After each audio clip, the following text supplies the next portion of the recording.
Viu, Carla? A Carla que é a palestrante, Karine.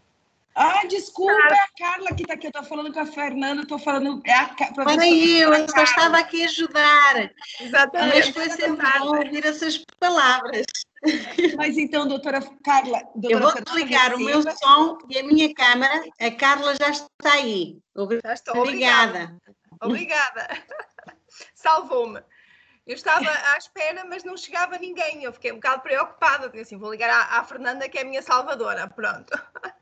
Então, eu vou repetir as palavras que eu falei para a doutora Fernanda. Doutora Carla, sinta-se abraçada. Sou registradora civil no Brasil, presidente da nossa associação de registradores civis. Como eu falei antes, as conservatórias de registro civil portugueses estão anos-luz em relação ao registro civil brasileiro, mas nós seguimos o bom caminho, o caminho lusitano. Esperamos aprendemos uns com os outros, aprendemos uns com os outros, não é? Com os outros. Então, sinta-se muito abraçada pelo registro civil brasileiro. Estou vendo aqui o doutor Mauro também, eu vou ficar quietinha lhe ouvindo, porque eu sei que eu vou aprender muito mais. Podemos então começar, certo? Sim, deixa eu só fazer uma apresentação. Muito bem.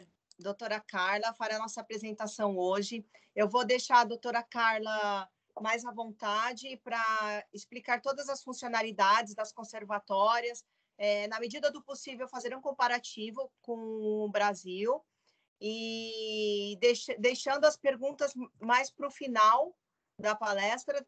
Você prefere que te interrompa com as perguntas que eu veja no chat ou podemos ir direto e depois... Sim, doutora Mónica, eu estou com um bocado de dúvidas porque eu tenho receio que uma apresentação um bocadinho longa, mais ou menos perto de 1 hora. Se calhar, à medida que nós vamos falando, não seria pior tirar as dúvidas, porque senão depois é capaz de ficar muito cansativo, digo eu, não sei. Tá bem. Eu posso te interromper, então, se tiver alguma pergunta referente àquele assunto. Eu vou pedir só para o Mauro fazer a apresentação inicial, que ele é nosso vice-presidente. Tá, Mauro? Pode falar com a palavra.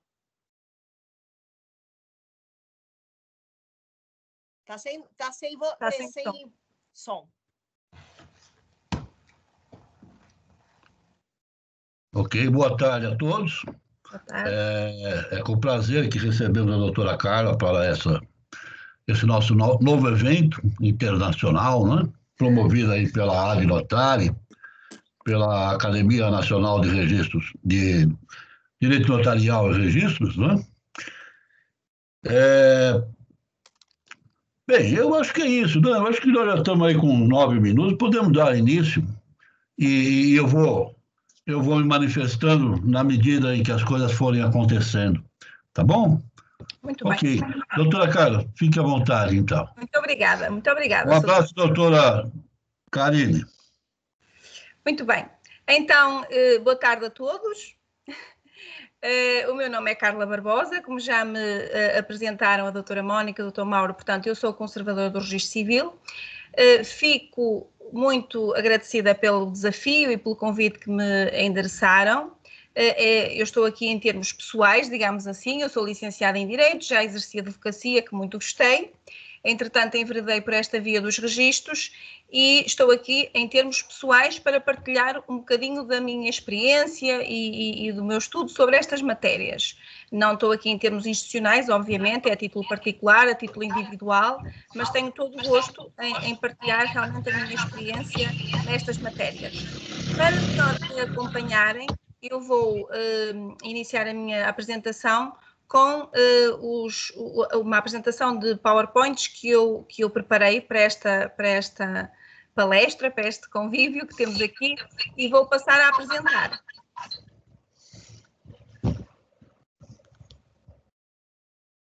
Creio que a doutora Mónica, se eventualmente não estiver a ser visível, peço, por favor, que me avise. Para mim, tá. Só volta um pouquinho. Muito bem. Está bom assim? Pronto. Perfeito. Então, para começar, eu creio que é importante explicar, portanto, qual é a finalidade do nosso registro civil, que também, com certeza, é a finalidade do registro civil no Brasil. É, acima de tudo, um registro público que se destina, digamos assim, a publicitar os atos de registro civil e a fazer prova dos mesmos. E, de facto, o nosso caminho, como dizia há bocado a doutora Karine, as nossas conservatórias estão bastante desenvolvidas, porque, de facto, o registro civil em Portugal já tem uma longa história. Ele tornou-se um registro obrigatório e implementado a partir de 1911. Foi com a implementação da República, do Estado republicano, em 5 de outubro de 1910, e depois com a publicação do primeiro Código Civil em 1911, que o registro civil passou a ser implementado em todos os concelhos do país. Porque Portugal é um país muito pequeno, obviamente, comparado com o Brasil, mas do ponto de vista administrativo, é organizado ou dividido em freguesias, que são as pequenas localidades, em concelhos e em distritos. E, a partir de 1911, implementou-se um posto de registro civil em todos os concelhos. E, portanto, desde essa data, portanto, há mais de 100 anos, que o registro civil tem evoluído, tem conhecido inúmeras evoluções.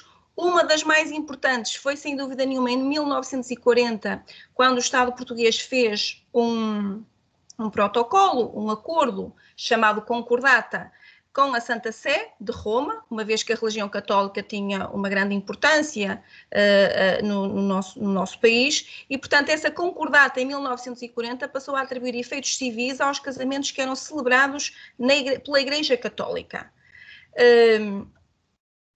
Desse modo, o registro civil tornou-se não só geral e obrigatório, como passou a abranger todo o território, porque até 1911, quem cumpria essa função de recolher os elementos relativos ao registro civil era a Igreja Católica. Com certeza, muitos dos que me estão a ouvir já tiveram a oportunidade, talvez, de contactar com processos de nacionalidade e sabem que quando se procura em Portugal uma certidão de nascimento que tenha mais de 100 anos, ela já não está nas conservatórias, está nos arquivos distritais e são assentos paroquiais. Já não são assentos das conservatórias, são assentos paroquiais porque eram lavrados nas igrejas. Eram as igrejas que lavravam os assentos dos batismos que faziam e dos casamentos.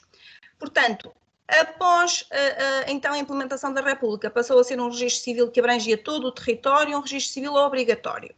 Sendo certo que estão sujeitos a registro civil um conjunto de factos que nos acompanham desde que nascemos, ou seja, desde que adquirimos a nossa personalidade jurídica e até ao dia da nossa morte, em que termina a nossa personalidade jurídica.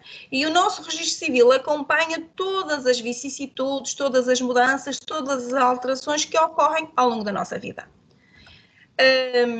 Também é importante, ainda que de forma muito breve, porque obviamente sendo uma exposição com pouco tempo tem que ser uma coisa breve, é importante recordar os princípios que são a base, a estrutura do nosso registro civil. E o primeiro e mais fundamental princípio é o da obrigatoriedade do registro. De facto, todos os factos previstos no artigo 1º do nosso Código do Registro Civil, e eu vali-me deste código, que é a nossa base de trabalho, e também do Código Civil Português, que é a lei substantiva que suporta o Código do Registro Civil, para ir acompanhando a nossa apresentação. E, portanto, no artigo 1º do Código do Registro Civil estão previstos todos os factos que obrigatoriamente têm que ingressar no Registro Civil Português. Sendo certo que esses factos só podem ser provados se tiverem ingressado, ou seja, nós só podemos invocar um facto de registro civil, por exemplo, um casamento, quando ele ingresse no registro civil. Até lá não o podemos invocar para qualquer efeito, porque ele ainda não ingressou. Isso é o princípio da atendabilidade dos factos sujeitos a registro. Depois temos um outro princípio, que é o princípio da presunção da verdade. O facto que ingresse no registro civil presume-se que seja verdadeiro. E para que possa ser posto em causa, terá obviamente haver ou um processo de retificação, porque há qualquer inexatidão que aconteceu, ou então mesmo um pedido de cancelamento na sequência de uma decisão judicial. Fora desses dois casos, presume-se que o que está no registro é verdadeiro. É o princípio da presunção da verdade. Outro princípio muito importante e que nós vamos ver mais à frente quando falarmos das certidões é o princípio da publicidade. De facto, a publicidade do registro civil faz-se através das certidões e do acesso às bases de dados do registro civil português. E, portanto, o próprio registro civil tem interesse em que seja público, porque isso permite haver alguma transparência ou mais transparência na própria sociedade e na confiança que as pessoas têm nos documentos de que se podem valer. É o princípio da publicidade. O princípio da legalidade, pronto, esse dispensa apresentações, obviamente que o registro tem que cumprir a lei.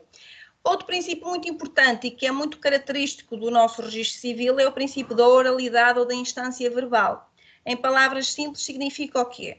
Que nós não temos que fazer requerimentos para fazer ingressar atos no registro civil.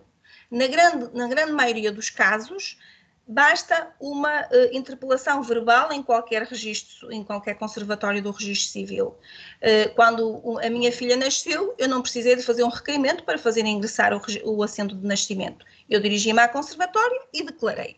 E, portanto, isso para o utente também é facilitador desta participação que tem que ter para fazer ingressar os atos de registro. Temos um outro princípio que também acho que é muito importante e acho que faz toda a diferença no nosso registro civil, que é o princípio da atualização oficiosa. O que é que isto significa? Que, de facto, todos os factos de registro civil que ocorram em território português, oficiosamente são transpostos para o registro civil.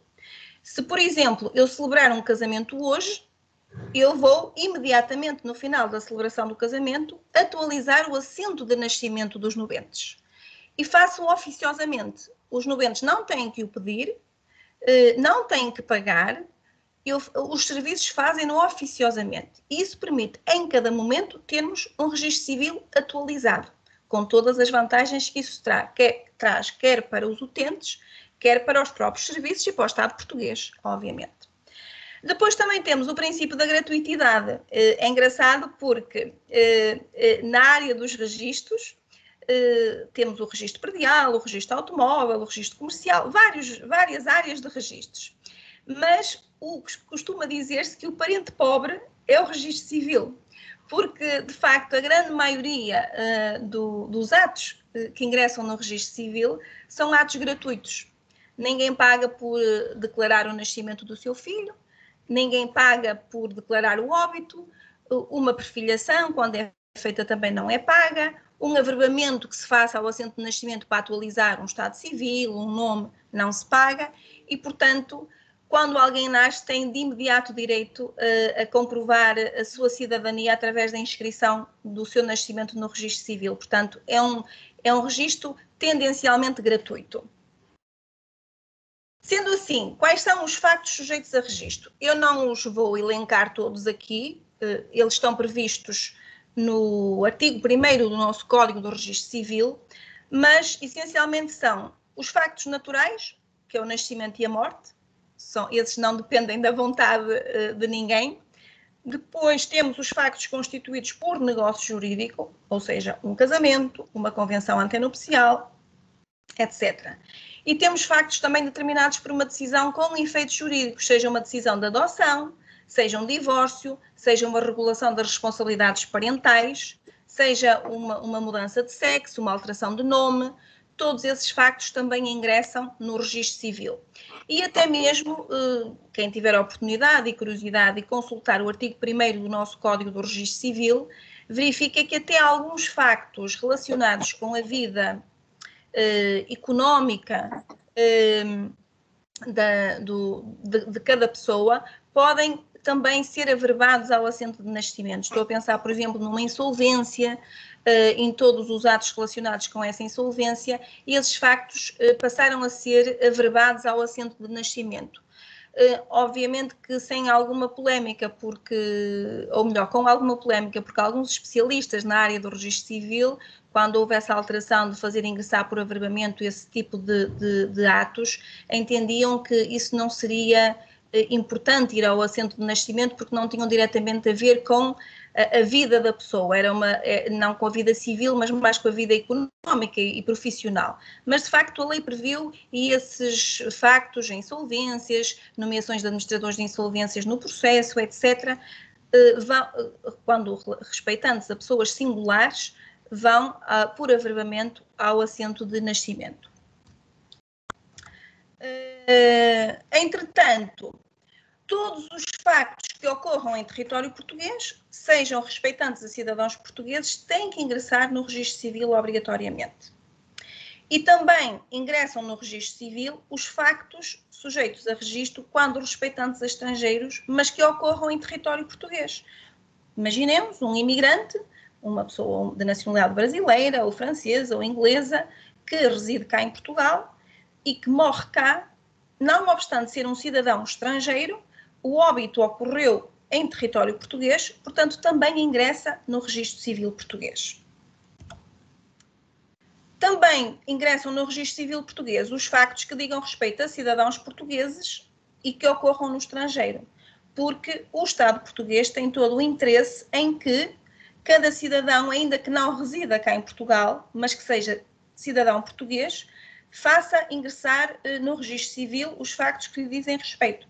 Por exemplo, na sequência de um processo de nacionalidade, de uma atribuição de nacionalidade, por exemplo, a uma pessoa brasileira que é filho de português ou que é neto de português e que tem o seu assento de nascimento cá lavrado, o Estado português tem todo o interesse em que essa pessoa, cidadã portuguesa agora, faça ingressar os atos da vida, da sua vida no registro civil português. Por exemplo, por isso é que muitas vezes se fazem as transcrições de casamento, as transcrições de óbito, precisamente para fazer ingressar no registro civil português todos esses atos que, não obstante tenham ocorrido no estrangeiro, dizem respeito a cidadãos portugueses. E também pode dar-se o caso de os factos que ocorram no estrangeiro não digam respeito a cidadãos portugueses, mas também a cidadãos estrangeiros, mas que possam ter interesse em que façam ingressar isso no registro civil português. Estou a pensar no caso, por exemplo, que acontece algumas vezes com os nossos imigrantes portugueses em França, na Alemanha. Muitas vezes casaram lá com uma pessoa de outra nacionalidade. Entretanto, essa pessoa de outra nacionalidade faleceu. Mas para efeitos sucessórios, para efeitos de habilitações de herdeiros, etc., pode haver todo o interesse em fazer ingressar no registro civil português o óbito, por exemplo, daquela pessoa. Aquela pessoa é estrangeira, reside no estrangeiro, morreu no estrangeiro, mas é casada com um português, pode haver interesse em que o seu óbito ingresse no registro civil português. Essencialmente isso. Muito bem, isto foi assim uma primeira abordagem sobre a obrigatoriedade do registro civil e sobre os princípios que estruturam o nosso registro civil. Quanto à orgânica dos nossos serviços, ora bem, as conservatórias, nós temos vários tipos de conservatórias. Temos as conservatórias do registro civil, do registro predial, do registro automóvel, do registro comercial, e temos até também agora as lojas do cidadão que albergam vários serviços e os espaços de registro.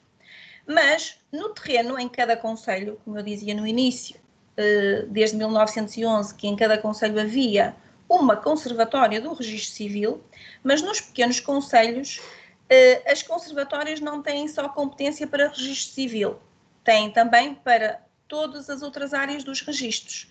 Portanto, as conservatórias nas sedes dos concelhos mais pequenos são conservatórias do registro civil, do registro automóvel, do registro comercial, do registro predial. Depois, nas cidades maiores, nas grandes cidades, aí sim já há conservatórias só de registro civil, ou só de registro automóvel, ou só de registro predial, porque a dimensão assim o exige. Mas, digamos assim, o ponto de contacto com os utentes são realmente as conservatórias de cada concelho. Cada conservatória tem a dirigi-la um conservador, que está na dependência do Instituto dos Registros e Notariado, portanto, que é a entidade, digamos assim, agregadora dos vários serviços desconcentrados, como se chamam as conservatórias. Portanto, o nosso Instituto dos Registros e Notariado é a entidade que, de facto, tutela as várias conservatórias no território português.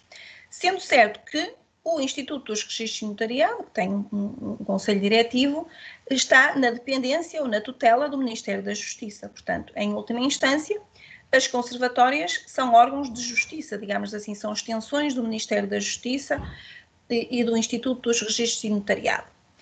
Depois, temos também a Conservatória dos Registros Centrais. Esta conservatória foi criada, creio que nos anos 40, 50, penso eu, não posso precisar exatamente a data, e foi com o intuito de ter uma competência muito específica. No fundo, a Conservatória dos Registros Centrais concentra em si o registro central da nacionalidade portuguesa. Portanto, digamos assim, é a casa-mãe da nacionalidade portuguesa. E também tem competências específicas que estão previstas no nosso Código do Registro Civil, que já vamos ver mais à frente. Também são considerados órgãos do Registro Civil, não só os conservatórios, como a Conservatória dos Registros Centrais, mas também os nossos consulados. Como bem sabem, em muitos dos países, e o Brasil é um deles, onde temos uma grande comunidade portuguesa, de facto os consulados também têm um papel muito importante e também desempenham funções de registro civil.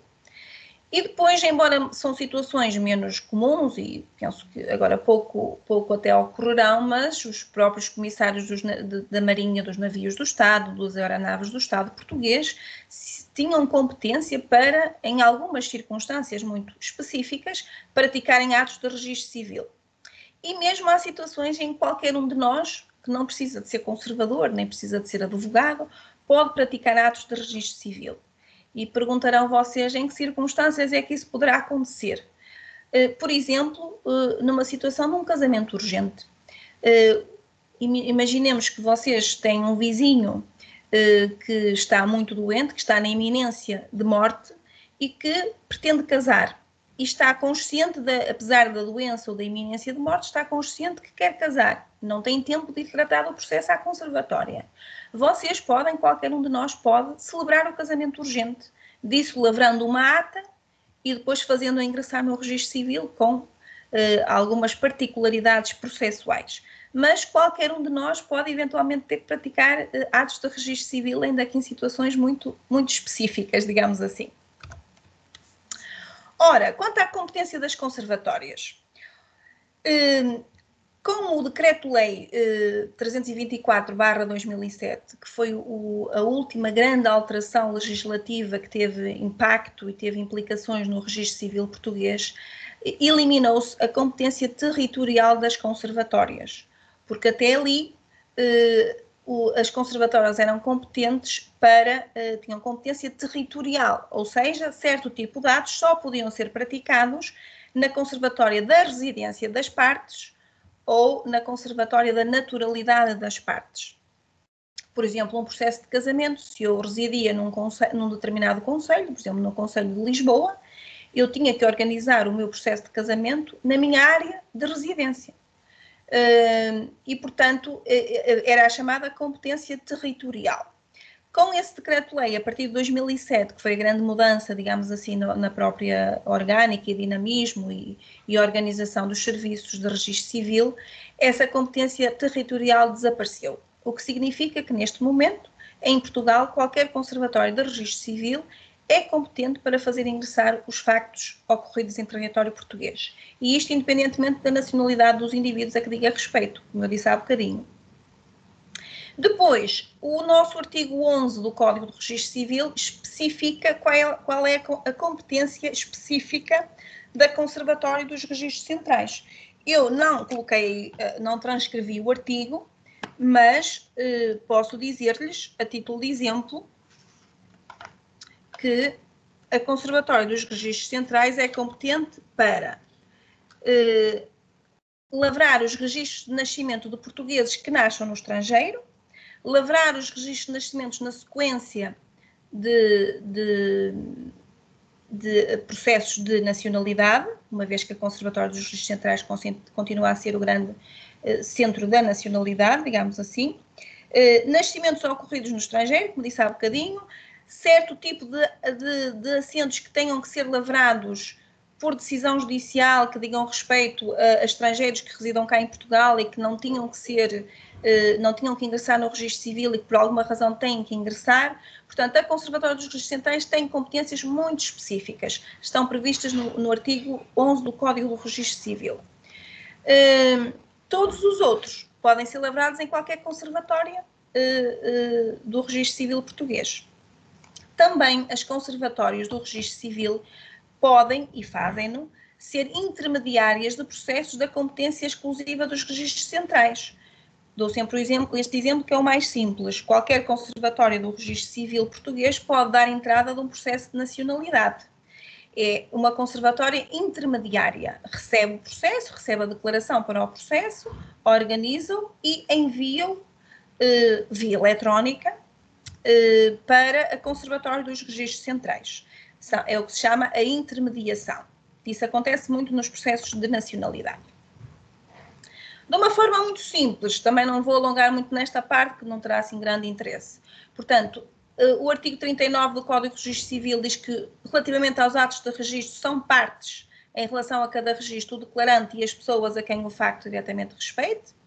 O conceito de partes no registro civil é mais abrangente, portanto, a lei não é tão exigente. Isto vai de encontro àquilo que eu dizia no início, que o interesse do Estado é fazer ingressar os atos de registro civil na ordem jurídica e, portanto, mesmo a questão da legitimidade, etc., é uma questão que não é tão exigente como, por exemplo, é no Código do Processo Civil e, portanto, as partes que podem ser os declarantes de um assento, podem ser os requerentes, podem ser os interessados no ingresso de um determinado registro, são chamados intervenientes principais. São sempre identificados pelo nome e residência habitual. Depois temos intervenientes acidentais, que pode ser um intérprete, por exemplo, uma celebração num casamento com um cidadão que não domina a língua portuguesa pode ter que ter um intérprete. Um ato de registro em que sejam intervenientes surdos-mudos, por exemplo, pode haver a intervenção de um intérprete. Também são intervenientes acidentais as testemunhas, que não são obrigatórias, mas podem ser necessárias, e os procuradores. Vamos falar à frente das procurações e para os senhores advogados, com certeza que isto também é uma matéria importante. Também os procuradores nos processos são os chamados intervenientes acidentais. Só uma nota que os atos lavrados com intervenção de intérprete são identificados sempre pelo nome completo e consta sempre a menção de que interveio como intérprete o senhor assim, fulano assim, e que prestou o juramento legal de transmitir corretamente as declarações que foram efetuadas. Ora bem, as testemunhas, como eu disse, não são obrigatórias, mas sempre que seja necessário, podem intervir 2 testemunhas nos assentos de nascimento e nos assentos de casamento, 2 a 4. Ora, quando é que pode ser necessário testemunhas, por exemplo, num assento de nascimento? Estou a pensar na situação de um pai que vai declarar o nascimento do seu filho, mas que não tem documento de identificação ou cujo documento de identificação está caducado. Aí, para abonar a identidade daquela pessoa, daquele declarante, fazemos intervir 2 testemunhas que são abonatórias da identidade daquela pessoa. O mesmo acontece nos casamentos. Ao contrário do que muitos pensam, nos casamentos não é obrigatória a presença de testemunhas. Portanto, as pessoas podem celebrar casamento. Estou a falar do casamento civil, não já do católico, mas do casamento civil. As pessoas podem vir à conservatória casar e não têm que trazer testemunhas, não é obrigatório. Podem fazê-lo se quiserem e podem ser entre 2 a 4 testemunhas.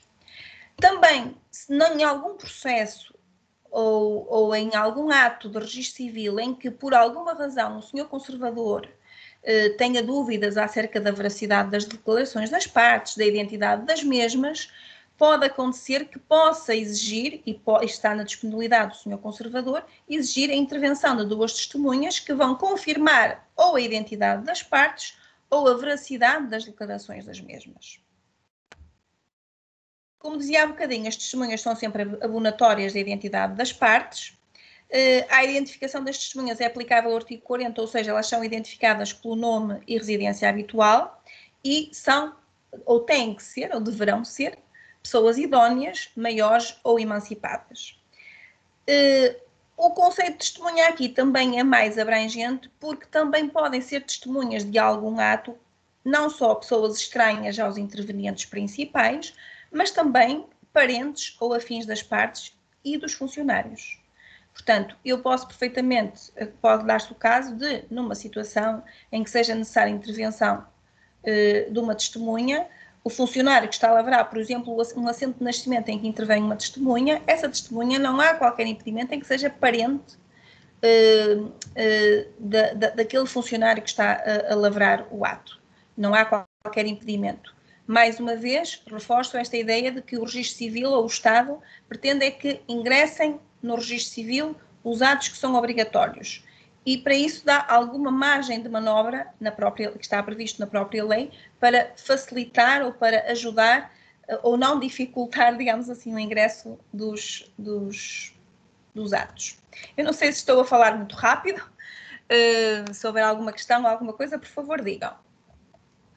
Ora, quanto aos procuradores, os procuradores são também intervenientes acidentais e as procurações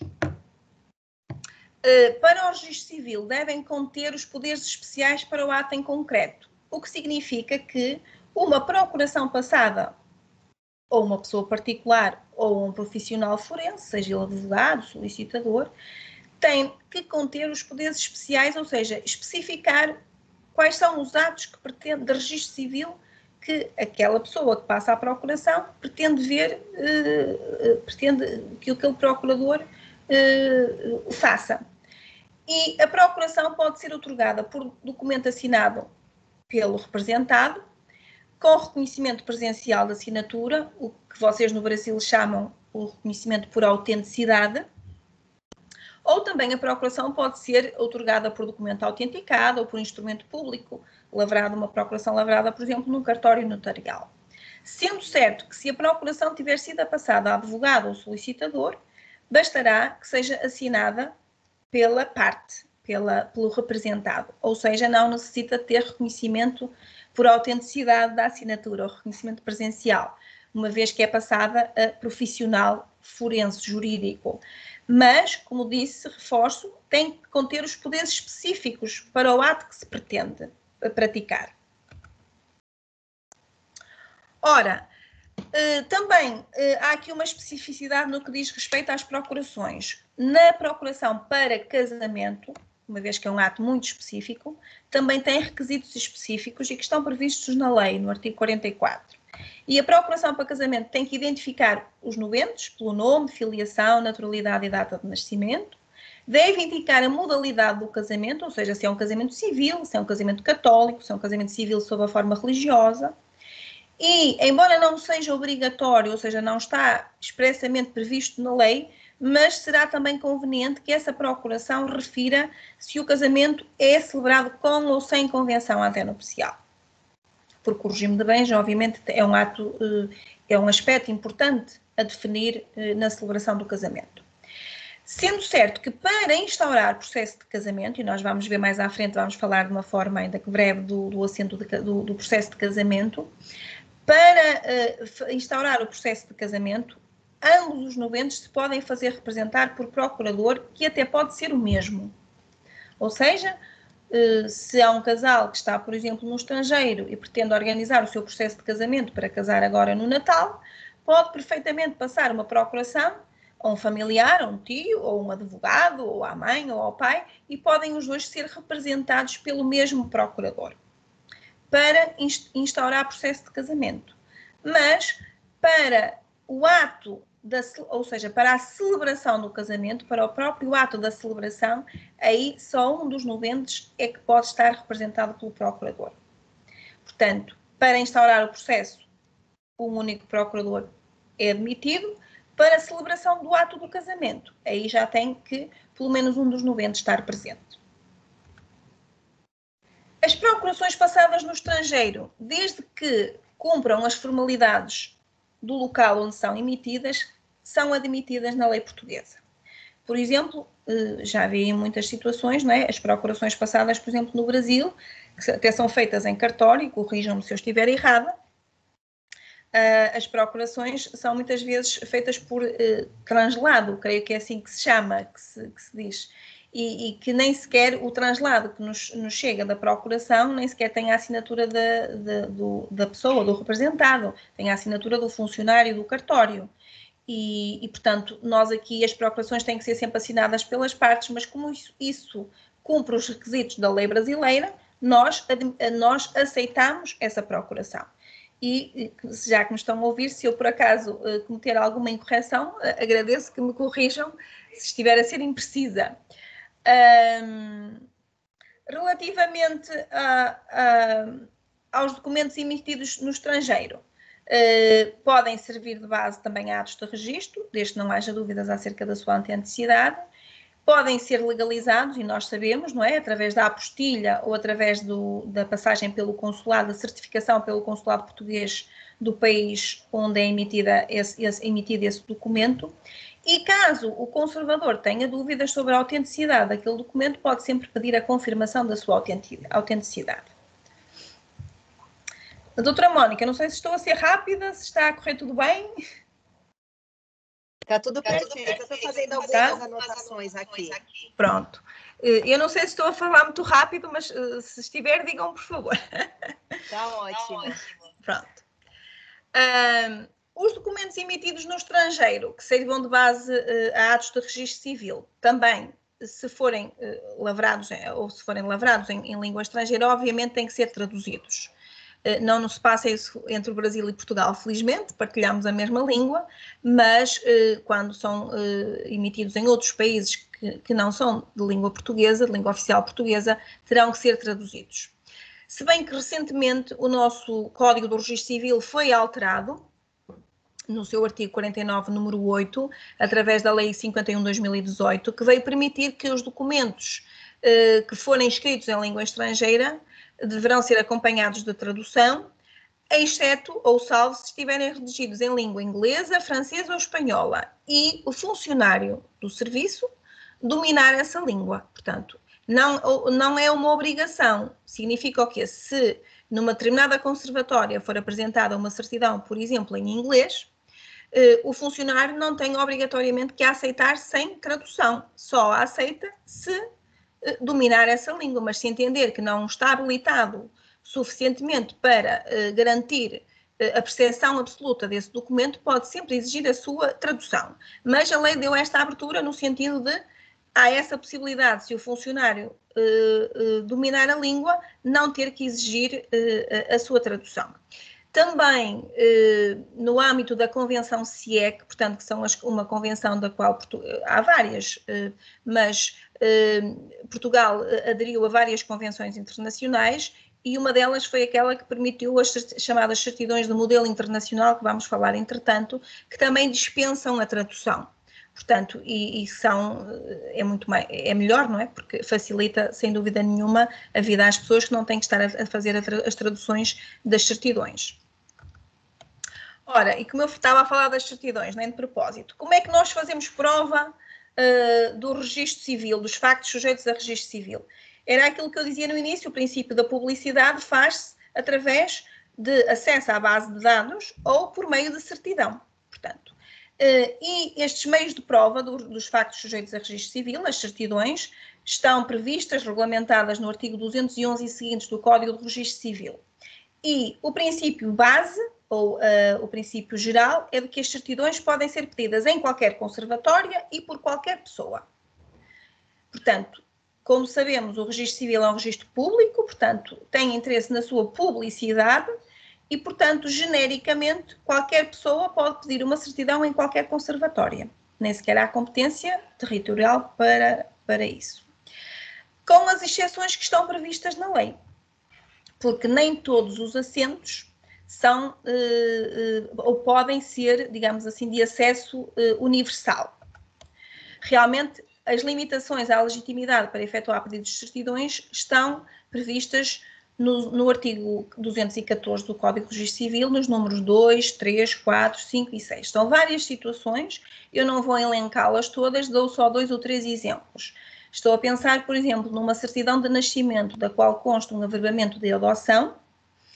Essa certidão de nascimento com um averbamento de adoção em que, eu penso que no Brasil o regime de adoções é um bocadinho diferente do nosso, mas em Portugal a adoção quebra o vínculo com a filiação biológica, o que significa que para todos os efeitos legais e públicos, os pais daquela criança que é adotada passam a ser os adotantes.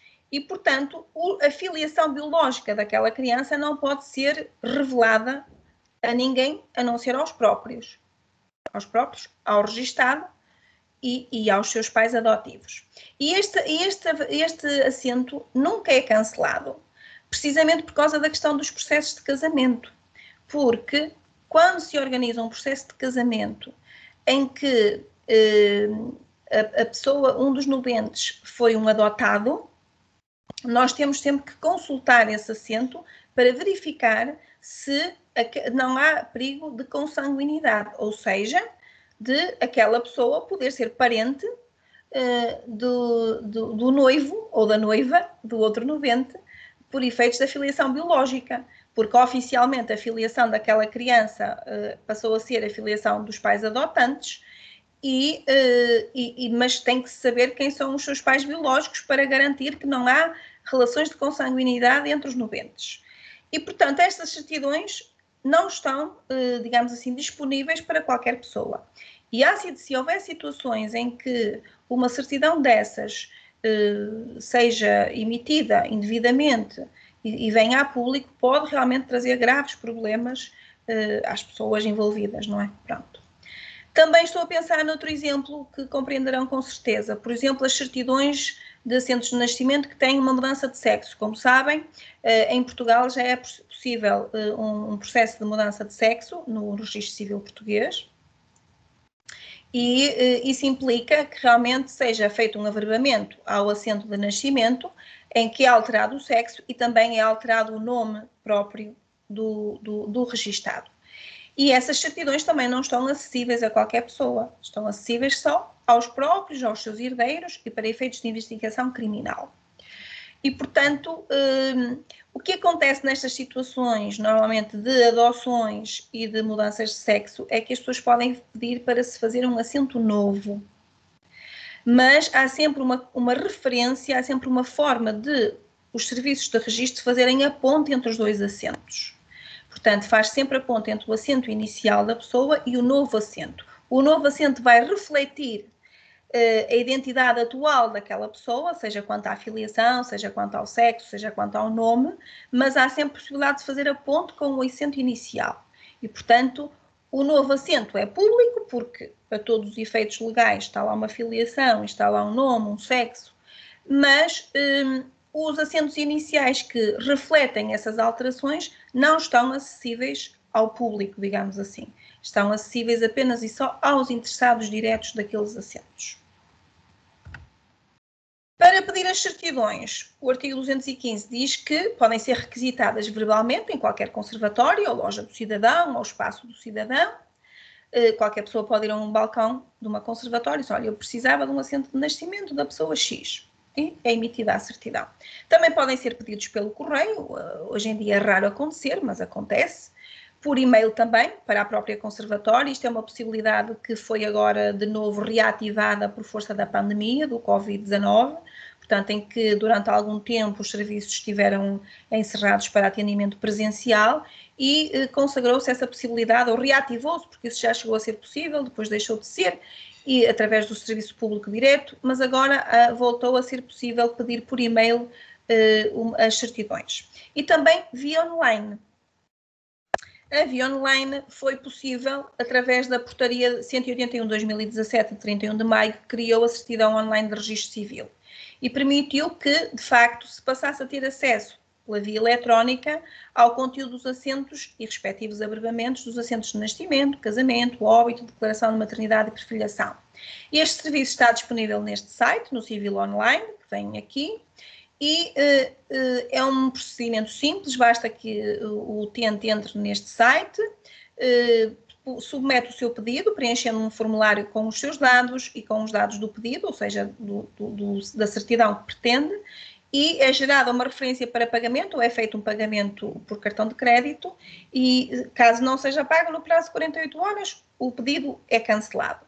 Se for efetuado o pagamento, a certidão é emitida Como? Não é emitido o assento, é emitido um código. Portanto, o requerente do pedido recebe uma mensagem ou por e-mail, ou no e-mail ou no telemóvel, que indicou, no contacto, com um código de acesso a essa certidão.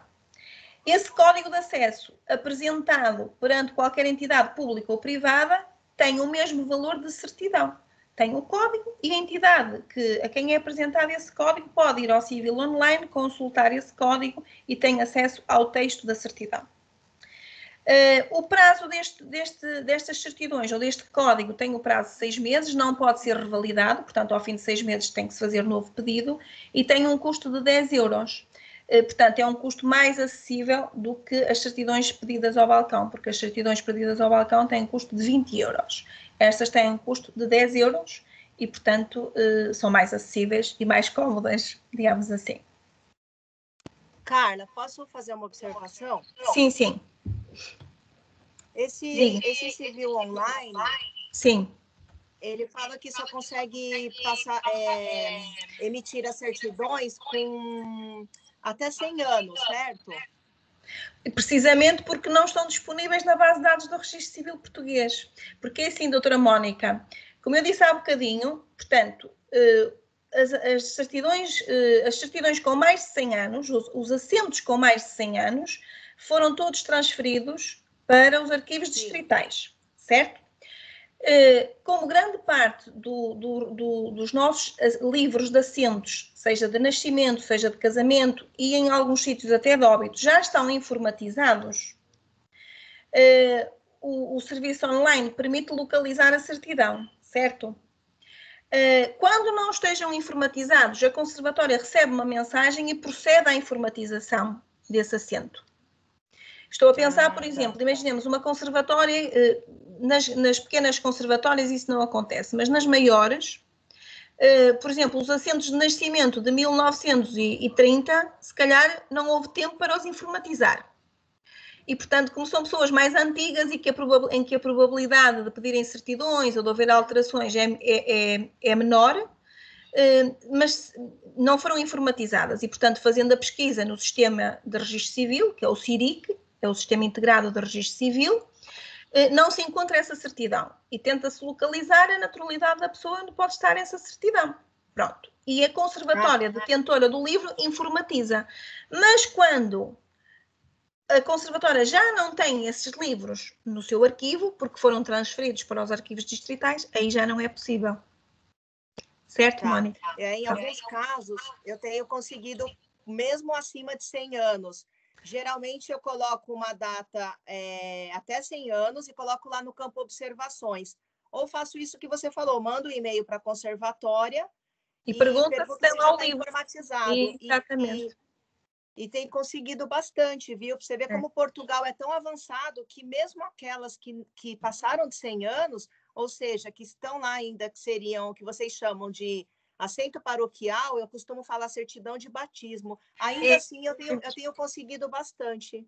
Sabe porquê, doutora Mónica? Porque aqui há uns anos, quando foi precisamente em 2011, que fazia os 100 anos do Registro Civil, muitas das conservatórias fizeram uma espécie de arrumação. E tudo o que tinha mais de 100 anos, portanto, que foi os 100 anos do Registro Civil Português, 1911, 2011, já podia ir para os arquivos distritais. Muitas delas fizeram essa arrumação, outras não fizeram, ou porque não tiveram oportunidade, ou porque não quiseram, pronto. E, portanto, é natural que algumas ainda estejam disponíveis. Muito bom. Ok. Obrigada. De nada. Pronto, isso vai de encontro precisamente àquilo que a doutora Mónica me perguntou agora. Quando pode ser um caso de recusa da emissão da certidão pedida online? Pode.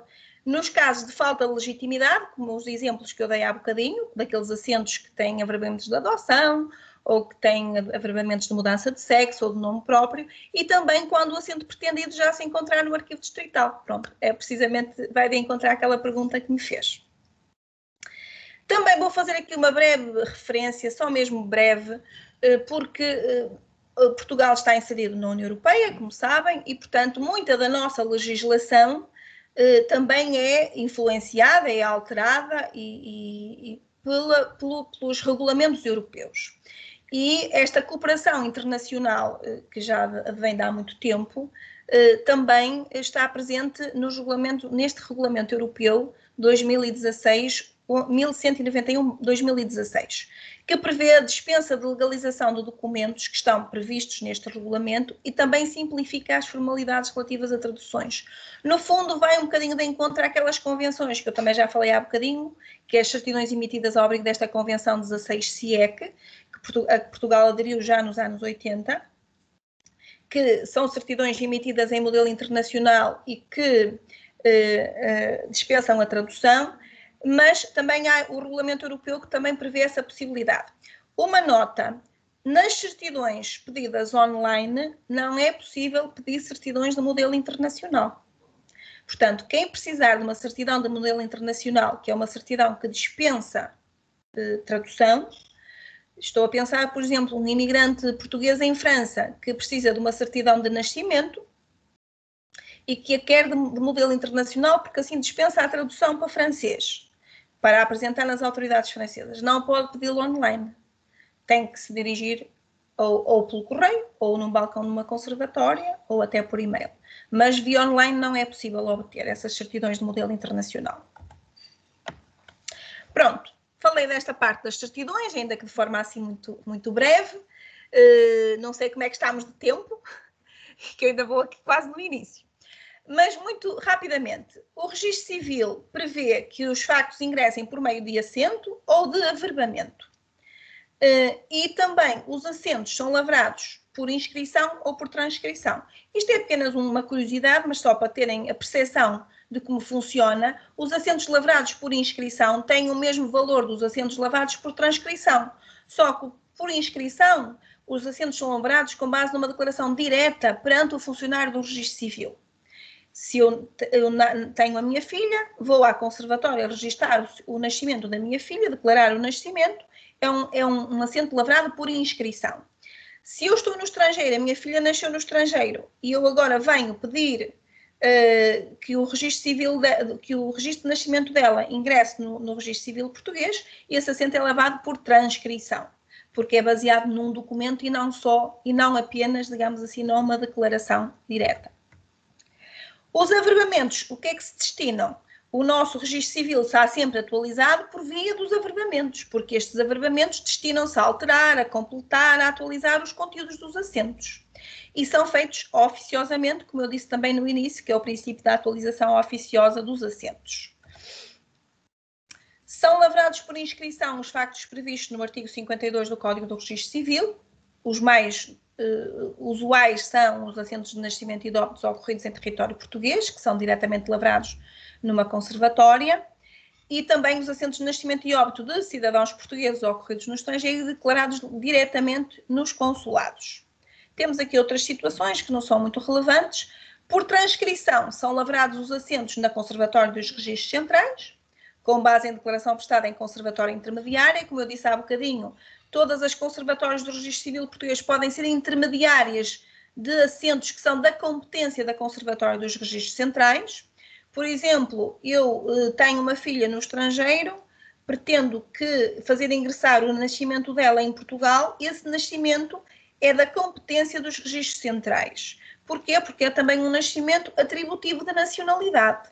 E, portanto, eu posso ir a uma conservatória qualquer, declarar o nascimento da minha filha, fazendo prova do nascimento dela através da certidão de nascimento estrangeira. A conservatória recolhe a minha declaração, envia para a Conservatória dos Registros Centrais e a Conservatória dos Registros Centrais que lavra esse assento de nascimento. Quem diz isso? Diz, por exemplo, os assentos de casamento católico ou casamento civil sob a forma religiosa, que são celebrados, os casamentos são celebrados, por exemplo, pelo padre, pelo pároco ou pelo ministro de culto, quando são civis sob a forma religiosa, e eles lavram um assento de casamento que depois enviam sob a forma de ata e que nós transcrevemos fazendo ingressar no Registro Civil Português. Pronto. E outras situações que eu não vou alongar muito, porque já passou quase uma hora e se calhar estou a ser muito cansativa. Ora, quanto ao assento de nascimento em Portugal, é o assento mais básico, é aquele que define a identidade do cidadão e estabelece o direito ao nome. Portanto, o nome de um cidadão português é fixado no momento em que é declarado o seu nascimento. Acontece algumas vezes que os pais vêm declarar o nascimento dos filhos, fixam o nome e depois, passado uma semana, vêm dizer afinal não era bem este nome que queremos alterar. Não podem, a não ser que seja por um processo de alteração de nome. Portanto, isto para dizer que realmente, quando se declara o nascimento de um filho, tem de se ter a consciência de que está a definir a sua identidade, nomeadamente o direito ao nome, o nome que ele vai ter para a sua vida. Também é o assento de nascimento, que em cada momento prova o estado civil de cada cidadão. Porquê? Porque é o assento de nascimento que são averbadas, ou seja, são levadas todas as alterações que vão ocorrendo ao longo da vida daquela pessoa. O nascimento prova também a filiação, a naturalidade e a nacionalidade de cada indivíduo. Por isso é que, na sequência de um processo de nacionalidade, é lavrado um assento de nascimento. Porque aquele assento de nascimento prova que aquela pessoa passa a ser cidadão português. Ora, qualquer pessoa pode declarar o assento de nascimento, sendo certo que essa competência deve caber, em primeiro lugar, aos pais, aos representantes legais, a qualquer parente ou ao diretor ou administrador do local da instituição onde o parto ocorreu. Este assento de nascimento deve ser declarado no prazo de 20 dias após o nascimento. Houve tempos em que a lei previa uma multa, uma coima, para a falta dessa declaração, talvez porque as pessoas também não estavam muito habituadas a ter que fazer as declarações de nascimento dos filhos, e eram muitos filhos e as pessoas tinham alguma dificuldade de mobilidade, mas hoje em dia isso praticamente não acontece, uma vez que também, sobretudo nos grandes centros urbanos, as conservatórias têm também os chamados postos Nascer Cidadão, que são postos de registro civil, em que há um funcionário do registro civil, no próprio hospital, e onde os pais podem não só declarar o nascimento dos filhos, como também agora fazer o seu cartão de cidadão. Agora não por causa da pandemia, mas até ao início do mês de março isso era possível. Mas, como eu dizia, a declaração cabe aos pais, aos seus representantes legais do menor, ao parente mais próximo ou ao administrador da unidade de saúde. Como eu disse também, o nascimento pode ser declarado presencialmente em qualquer conservatória, no posto Nascer Cidadão, e agora também por via da pandemia, também passou a ser possível fazer a declaração de nascimento via online. Já foi possível desde 2017, mas era apenas como projeto piloto em alguns hospitais. Sendo certo que com a situação de pandemia essa possibilidade estendeu-se a todo o país, com a condição de os pais terem cartão de cidadão para se poderem autenticar e poderem fazer a declaração de nascimento, comprovando também a sua identidade. Como eu dizia há bocadinho também, é no assento de nascimento que se fixa o direito ao nome, que é um direito de personalidade e que está previsto no nosso Código Civil, no artigo 72. Ora, as regras de composição dos nomes em Portugal são muito específicas. É um bocadinho diferente, penso, do que acontece no Brasil, porque o nosso artigo 103 do Código de Registro Civil estabelece que o nome do registando é indicado pelo declarante e deve ser composto por 2 nomes próprios e 4 apelidos no máximo. Os nomes próprios não devem suscitar dúvidas acerca do sexo do registando e devem ser portugueses, ou seja, nós temos uma lista, a lista onomástica, que em cada momento é atualizada e que prevê onde estão previstos, digamos assim, os nomes que são admitidos e os nomes que não são admitidos. Claro que se houver alguém que pretenda atribuir um nome ao filho e que veja que não está na lista dos nomes admitidos, pode sempre pedir à Conservatória dos Registros Centrais que seja avaliado o pedido da possibilidade de ser admitido um nome específico que a pessoa quer. E isso acontece muitas vezes, e muitas vezes há pareceres favoráveis à admissão de um nome que não estava previsto na lista.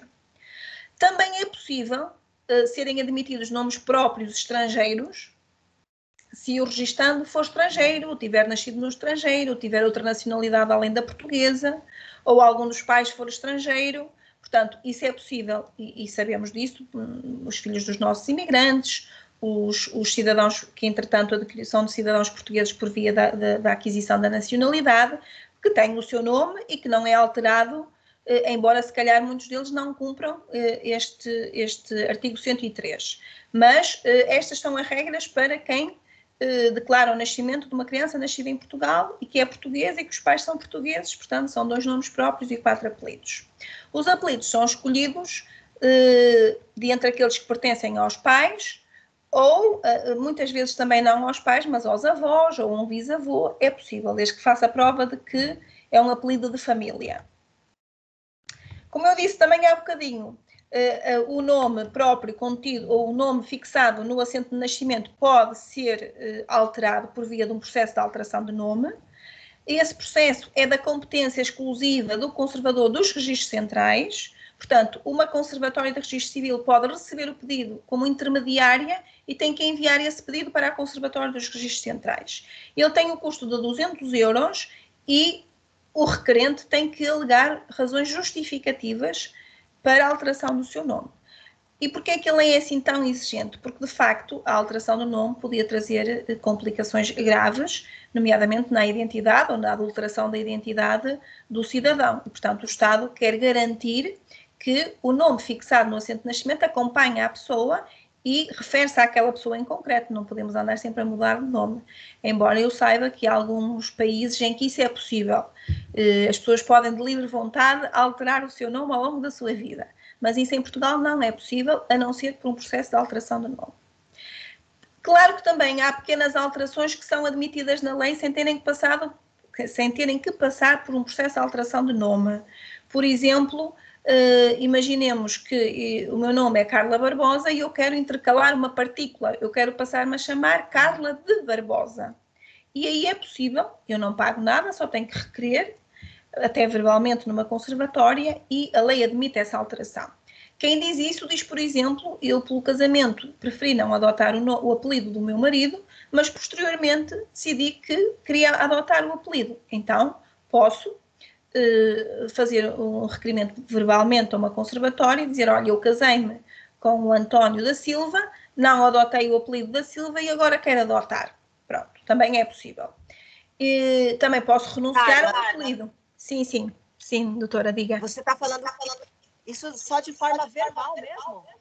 Sim, o que é que acontece? Nas conservatórias, a pessoa dirige-se à conservatória, pode trazer o requerimento feito, mas também pode fazê-lo verbalmente. O oficial do registro civil reduz aquilo a auto, identifica a pessoa, faz um auto, mas é o próprio oficial que faz. A pessoa não tem que fazer.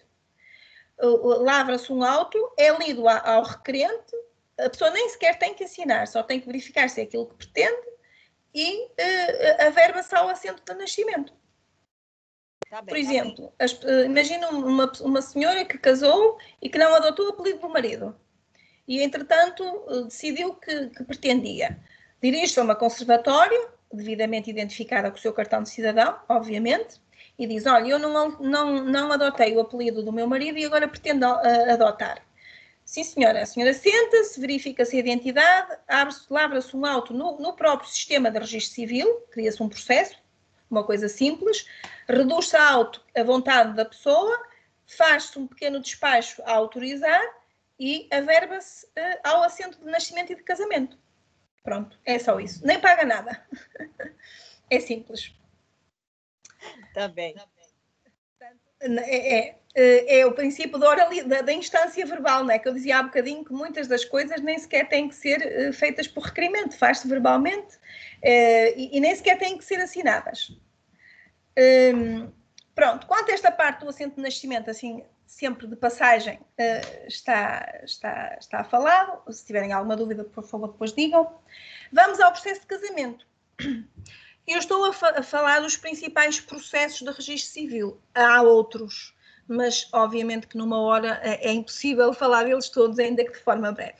Mas o processo de casamento também, eu julgo que é importante referi-lo. Começa sempre por uma declaração das partes. A finalidade do processo de casamento é aferir a capacidade matrimonial dos nuventes e aferir se existem ou não impedimentos à celebração do casamento. Mais uma vez, qualquer conservatória é competente para a organização do processo, não tem que ser a conservatória nem da residência, nem da naturalidade das pessoas, pode ser qualquer uma. Mais uma vez, os nubentes não têm que trazer nenhum requerimento, portanto, a declaração é feita pessoalmente pelos nubentes ou por procurador com poderes bastantes, como eu referi há bocadinho. E também não vou aqui repetir, a procuração para casamento tem que ter estes requisitos específicos que eu também já referi, a identificação completa dos nubentes, a modalidade do casamento, se tem ou não, se vai ser ou não celebrada a convenção, sendo que no ato da celebração do casamento só um é que pode ser representado por procurador. Também, com a publicação da Portaria 654 de 2009, 17 de junho, passou a ser possível instaurar o processo de casamento via online. Aqui é diferente das certidões, porque nas certidões eu posso pedir uma certidão online, entrando no site do online, sem necessitar de cartão de cidadão, de autenticação por cartão de cidadão.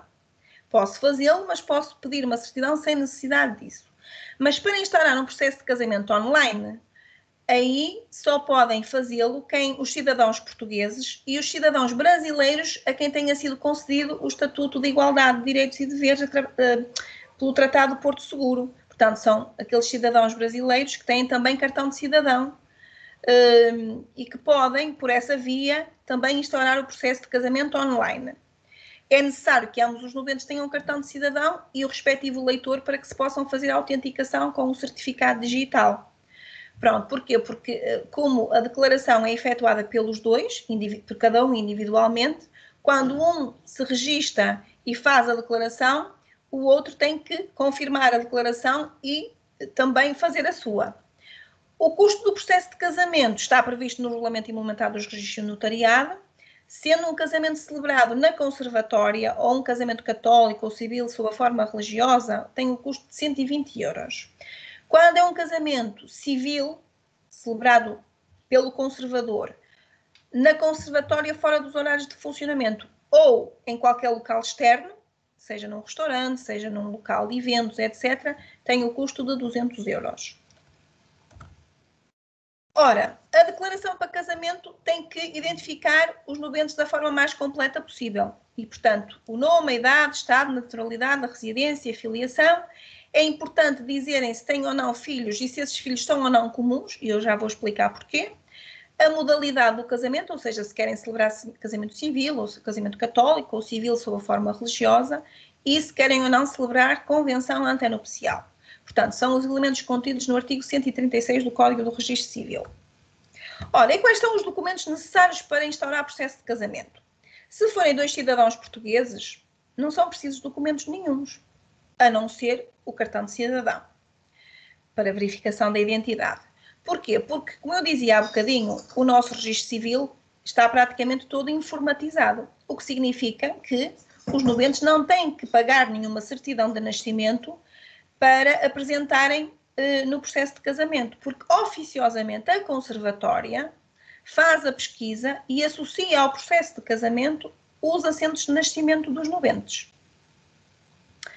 Ora, se for um cidadão estrangeiro, aí, obviamente, que terá que trazer a sua certidão de nascimento. E caso seja emitida em país com língua diferente do português, essa certidão deverá ser traduzida e eventualmente legalizada. Sendo certo que a prática, penso eu, é que relativamente aos cidadãos de países da União Europeia, a legalização não é exigida. Mas a países que não são da União Europeia, nomeadamente o Brasil, é sempre preciso a legalização, ou seja, através da apostilha, neste caso, no vosso caso em concreto.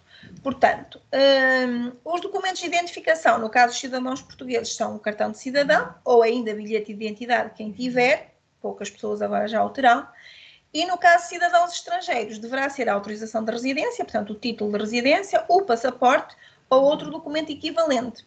Estou a pensar, por exemplo, nos cidadãos da União Europeia, em que é admitido como documento de identificação o equivalente ao nosso cartão de cidadão.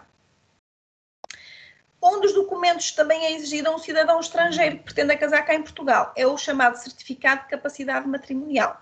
Eu sei que o Brasil não os emite e, portanto, quando há países que não emitem os certificados de capacidade matrimonial, o que é o certificado de capacidade matrimonial? É um documento emitido pela lei da nacionalidade daquele nubente que comprova que aquela pessoa não tem qualquer impedimento ao seu casamento.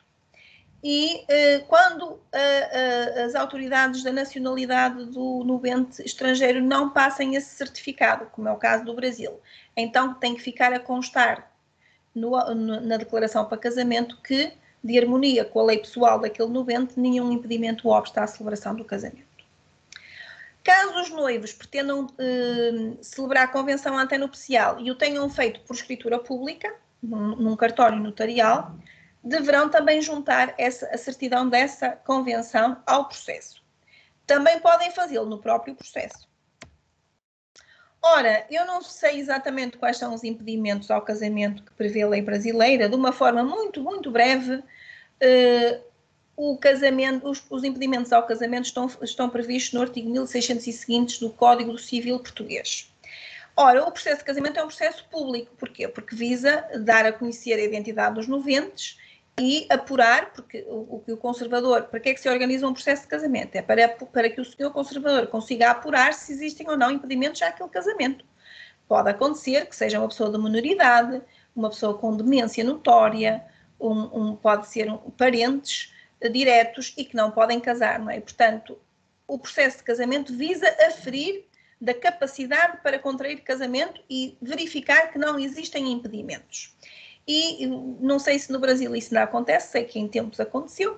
Aqui também o processo de casamento passava por exemplo, a fixar-se editais às portas da conservatória com a identidade dos noivos, para que alguém que passasse pudesse verificar a identidade deles e se conhecesse algum impedimento podia declará-lo. Hoje em dia já não há editais, isso acabou. De todo modo, não deixa de ser um processo público, o que significa que qualquer pessoa que tenha conhecimento de um impedimento ao casamento de duas pessoas pode perfeitamente chegar à conservatória e dizer: eu conheço o impedimento assim assim. E há um processo de impedimento, portanto, é um processo próprio que corre. Depois a lei prevê os impedimentos absolutos, que é a idade inferior a 16 anos, a demência notória, a bigamia e outros relativos que têm que ver com relações de parentesco. E depois há os impedimentos impedientes, que são aqueles que podem ser dispensáveis. Por exemplo, a falta de consentimento dos pais, de um nubente menor, entre os 16 e os 18 anos. Caso os pais não prestem consentimento, pode essa falta de consentimento dos pais ser suprido por um processo próprio que faz parte digamos assim, pode ser um processo que corre apenso ao processo de casamento.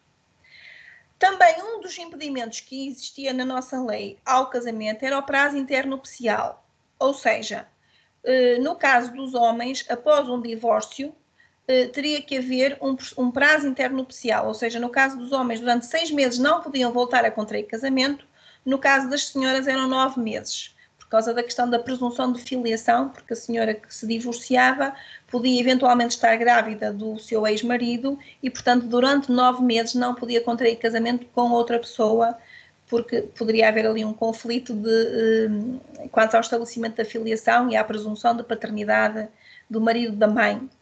E, portanto, o prazo internupcial era um impedimento também ao casamento. Isso deixou de ser, portanto, com a Lei 85 de 2019, 3 de setembro, revogou este Instituto do Prazo Internupcial e hoje em dia isto já não é um impedimento ao casamento. Força da evolução dos tempos, da rapidez com que hoje em dia as coisas ocorrem, isso deixou de ser um impedimento. Ora, o conservador, antes de proferir despacho final, pode efetuar todas as diligências que entender necessárias, pode ouvir testemunhas, pode solicitar outros documentos, para que, quando profira despacho a autorizar o casamento, tenha a certeza de que nada obsta à celebração daquele casamento.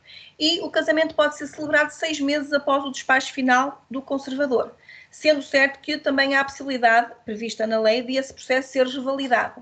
E isso, infelizmente, aconteceu agora com a pandemia. Muitos dos casamentos que estavam marcados para o início de verão, o mês dos casamentos aqui em Portugal é o maio, o junho, o agosto, portanto, muitos desses casamentos foram adiados e, portanto, muitas das pessoas tiveram que, ou terão que, entretanto, revalidar o seu processo. É uma coisa simples, é uma mera declaração de revalidação, não têm que pagar mais, mas terão que o fazer porque realmente não conseguiram casar no prazo de 6 meses após o despacho do conservador. Os casamentos podem ser civis, portanto, celebrados na conservatória, católicos, por força da concordata de 1940 com a Santa Sé, que eu referi logo no início, passou a ser dada eficácia civil aos casamentos católicos, e também por força da Lei 16/2001, de 22 de junho, também passaram a ser reconhecidos efeitos civis aos casamentos celebrados por forma religiosa nas comunidades religiosas radicadas no país.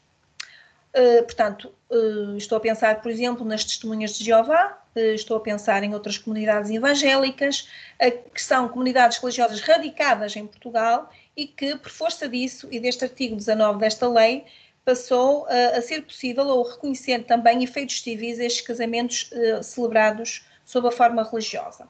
Sem prejuízo disso, o ministro de culto deverá ou ter a nacionalidade portuguesa, ou caso seja estrangeiro, o ministro de culto que celebra este casamento tem que ter autorização de residência em Portugal.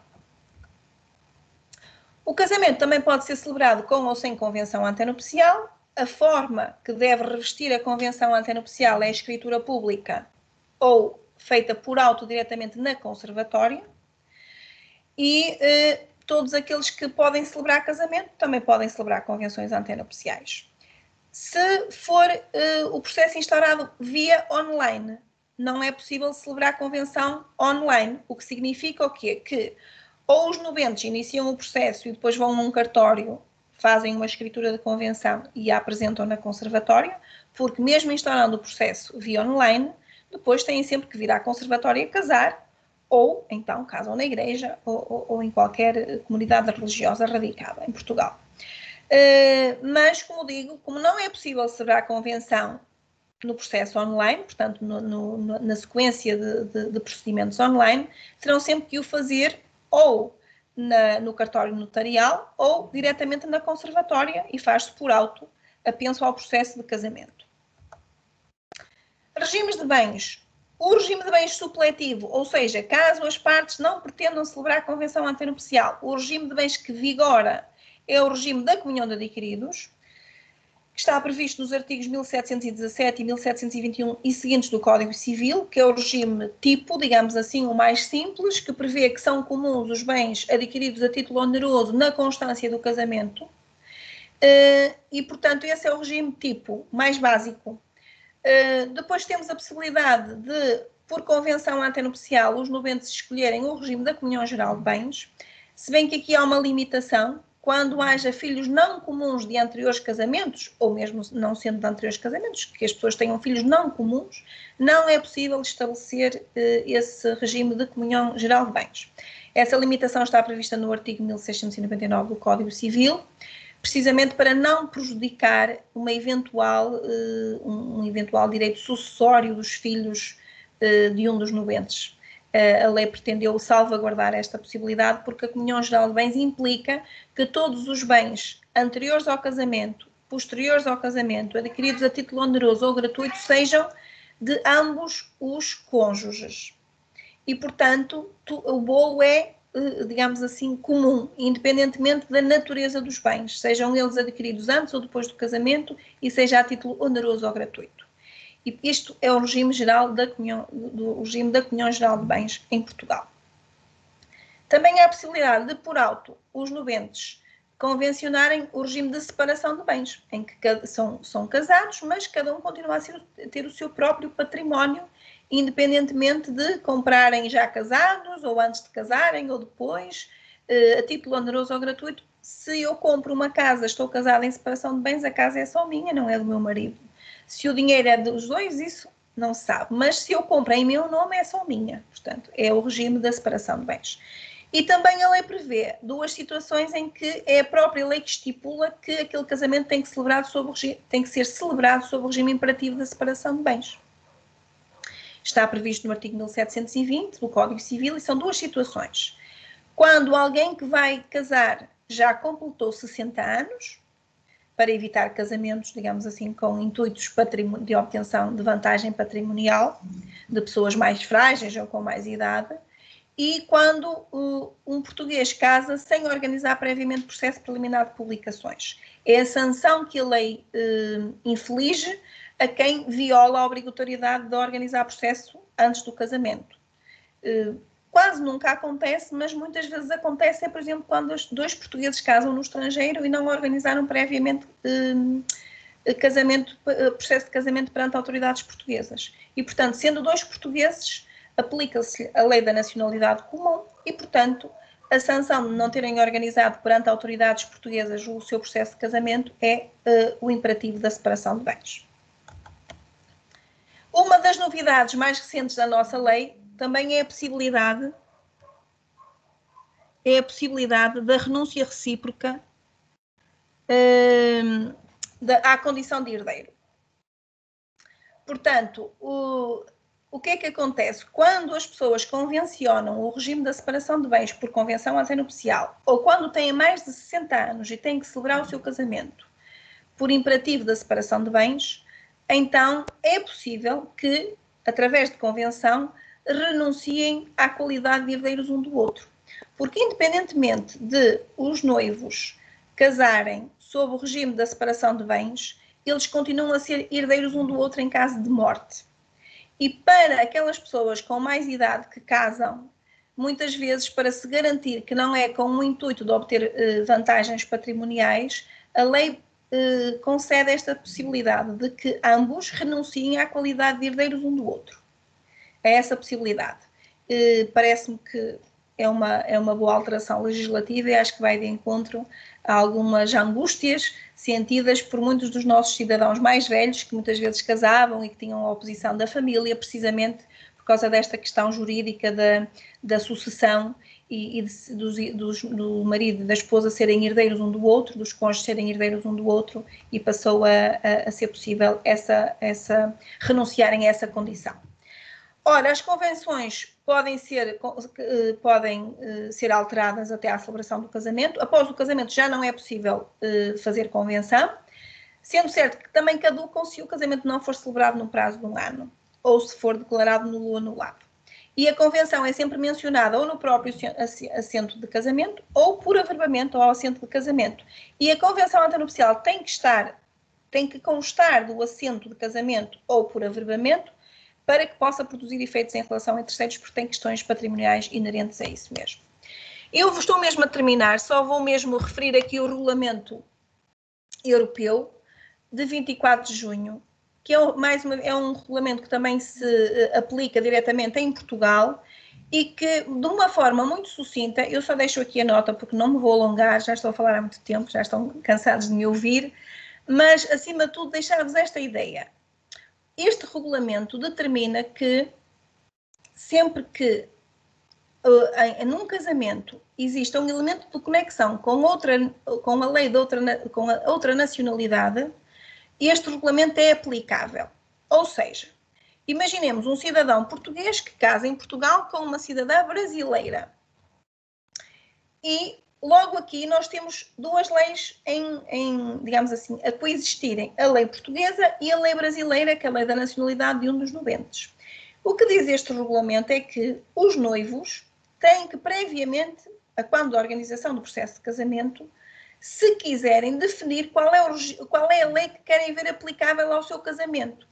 Porque podem querer ver aplicada ao seu regime de bens a lei brasileira.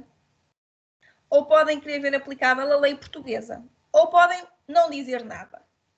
E se não disserem nada, o que acontece é que a lei que vai definir o regime, não só o regime de bens, mas o regime matrimonial, que é o conjunto das relações patrimoniais dos cônjuges, é a lei da primeira residência habitual do casal, que só pode ser definida a posteriori, ou seja, após o casamento. Se os nubentes preferirem julgar pelo seguro e disserem assim, olha, muito bem, eu sou brasileira, eu sou português, mas nós queremos que seja a lei portuguesa a definir as nossas relações patrimoniais. Então tem que fazer um acordo de escolha de lei e que tem que ser feito por escritura pública. Ou também podem definir que seja a lei brasileira e tem que fazer um acordo de escolha de lei e também por escritura pública. Esta é a principal ideia que eu vos quero deixar. Isto, se calhar, pronto, é uma novidade, isto é aplicável aos casamentos celebrados após 29 de janeiro de 2019. É uma coisa ainda muito recente. Substitui as regras de conflitos que estão previstas no nosso Código Civil e que terão bastante relevância para o futuro. é uma novidade. Eu acho que as próprias pessoas ainda não estão muito sensibilizadas para esta questão, sendo certo que não definir a lei aplicável a um casamento logo desde o início será um bocadinho complicado em casos futuros de divórcios, de partilhas. Penso que será um bocadinho complicado depois aferir qual a lei aplicável às relações patrimoniais daquele casamento, sobretudo em caso de dissolução por divórcio, etc. Tenho aqui 2 artigos que não vou, porque eu já falei deles ainda de forma rápida, que é o artigo 22 deste regulamento, que é a escolha da lei aplicável, que determina qual a lei que as pessoas podem escolher para garantir as relações patrimoniais do seu casamento, e a validade formal do acordo, ou seja, de que forma é que esse acordo tem que ser celebrado, e o que é que acontece quando as pessoas não escolhem a lei que querem que regule o seu regime matrimonial. É o artigo 26. Pronto. Para terminar os casamentos, é certo que um português que pretenda casar no estrangeiro tem sempre que organizar processo para que lhe seja emitido o certificado de capacidade matrimonial, e também quando as pessoas pretendem celebrar casamento católico ou civil sob a forma religiosa, também têm que levar esse certificado para o ministro do culto ou para o pároco da igreja. Pronto. Os casamentos podem ser celebrados por inscrição quando são celebrados na conservatória, ou por transcrição quando forem católicos e civis sob a forma religiosa, ou quando forem celebrados no estrangeiro. Como devem calcular, eu já estou aqui a adiantar, a avançar muito. O assento de óbito é um assento também, é um registro obrigatório, quando ocorra no território português. Atualmente, uma coisa importante, também pode ser declarado online, por causa da questão do Covid. E uma coisa importante, além da declaração do óbito, ou seja, o declarante do óbito tinha que se fazer acompanhar, até há algum tempo atrás, do certificado médico de óbito, ou seja, o documento emitido pelo médico que atestou a morte daquela pessoa. Ora, desse certificado continham-se várias informações, nomeadamente a causa de morte. Ora, com um regime mais apertado de proteção de dados que entrou em vigor em Portugal, o que é que aconteceu? Os certificados de óbito que tinham que acompanhar a declaração do óbito deixaram de vir em papel, em mão, por quem declarava o óbito, nomeadamente o agente funerário. Passou a haver um sistema, que é o Sistema de Informação dos Certificados de Óbito, que disponibiliza a informação necessária online às conservatórias para que possam labrar os assentos de óbito sem que tenham acesso às causas da morte e outros elementos de identificação do falecido, elementos, digamos assim, que estão abrangidos pela proteção de dados. E permite isso também o tratamento estatístico das causas de morte, e como bem sabemos, por exemplo, numa altura como vivemos hoje, em que realmente as autoridades de saúde é importante que tenham a noção dos cidadãos que morrem e quais são as causas da morte, etc. Eu acho que este serviço português realmente é um serviço muito eficiente e muito importante também. Qualquer conservatória é competente, mais uma vez. O princípio é o mesmo, podem ingressar por inscrição por declaração direta na conservatória ou por transcrição quando ocorridos no estrangeiro. E, para terminar, tenho os processos de divórcio. Não sei se ainda tenho tempo, doutora Mónica, mais de 5 minutos. Já está tudo cansado. Posso 5 minutinhos só para referir os processos de divórcio? Não sei se terá interesse para quem nos ouve. De todo modo... Pode ir. Posso? Pronto. O processo de divórcio e de separação de bens, de pessoas e bens por mútuo consentimento, também pode ocorrer na conservatória, ou ocorre na maioria das vezes. É um processo também que pode ser instaurado mediante requerimento apresentado pelos cônjuges ou pelos seus procuradores, mas também não tem que ser apresentado o requerimento. O requerimento pode ser feito diretamente na conservatória. Mais uma vez, a instância verbal, digamos assim, a poder ser feita. Quantas vezes as pessoas não aparecem na conservatória e dizem, nós queremos divorciar-nos, o que é que temos que fazer? Temos de trazer algum documento? Não, nós fazemos aqui o requerimento para divórcio. Portanto, as pessoas podem diretamente declará-lo. Obviamente que se consultarem um advogado ou tiverem alguém, podem fazer, o senhor advogado pode lavrar o requerimento e apresentá-lo na conservatória, devidamente assinado pelos requerentes. Também pode ser pedido online, mais um serviço que nós disponibilizamos online no site, Também é necessário que nestas circunstâncias tenham um cartão de cidadão para efetuar a sua autenticação e no caso do advogado ou solicitador também poderá autenticar-se com um certificado digital que comprova a qualidade profissional. Tem 3 fases: a submissão do pedido, a sua aprovação e o pagamento. O custo do processo de divórcio são 280 euros, mais a certidão de nascimento. Ou melhor, desculpem, de casamento, que tem um custo de 10 euros. Portanto, são 290 euros o custo do processo de divórcio. O pedido é feito, então, por requerimento e tem também que juntar os acordos que sejam necessários. A procuração para divórcio também pode ter interesse em particular para quem nos ouve. Sendo passado a advogado ou solicitador, basta a procuração forense com poderes gerais, não precisa de nada, mas se eventualmente uma das partes, ou até as duas, não puderem comparecer na conferência de divórcio, portanto, após dar a entrada do processo, para que o processo seja decretado, é necessário haver a conferência de divórcio, e se uma das partes ou ambas se fizerem representar por procurador, aí essa procuração tem que conter poderes especiais para representá-los na conferência de divórcio.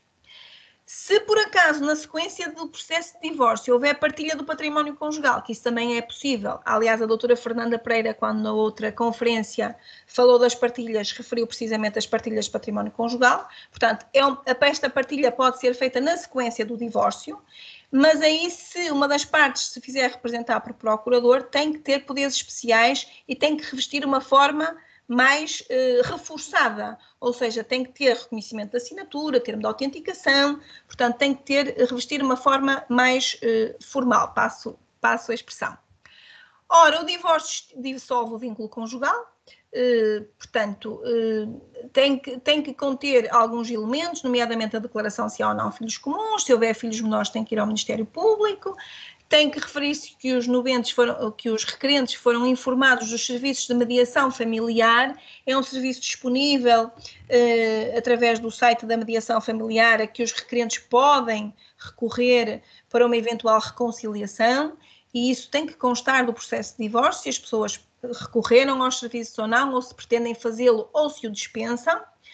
A separação tem quase os mesmos efeitos do divórcio, só que mantém o vínculo conjugal, portanto, mantém vários direitos e deveres entre os cônjuges. No fundo, a separação de pessoas e bens, mantendo o vínculo conjugal, portanto, não dissolve o casamento, tem essencialmente efeitos patrimoniais, digamos assim. E esta separação pode também ser convertida em divórcio. São as duas modalidades de processos que temos muito semelhantes. O divórcio extingue o vínculo conjugal, a separação mantém-no. Os documentos instrutórios do processo de divórcio estão contidos no artigo 272 do Código de Registro Civil e também no Código Civil. É a relação de bens comuns caso os haja. É o acordo sobre o exercício das responsabilidades parentais caso haja filhos menores ou a certidão judicial em como essa regulação já ocorreu. Acordo sobre prestação de alimentos entre cônjuges, se um dos cônjuges não tem meios de subsistência, por exemplo, estou a pensar numa senhora que estava em casa, a olhar pela família e não tinha rendimentos, o ex-marido pode ter que pagar uma pensão de alimentos. Um acordo sobre o destino da casa de morada de família, quem fica a residir na casa. Um acordo sobre o destino dos animais de companhia, isto também é uma inovação da nossa lei, é uma alteração recente, de 2017. Um acordo de partilha dos bens comuns, caso os haja e caso eles pretendam fazer partilha do património conjugal. E se tiver havido convenção antenupcial, também deverá ser junto à certidão da convenção, ou se está na conservatória, não precisa, nós consultamos. Pronto, foi assim muito rápida agora.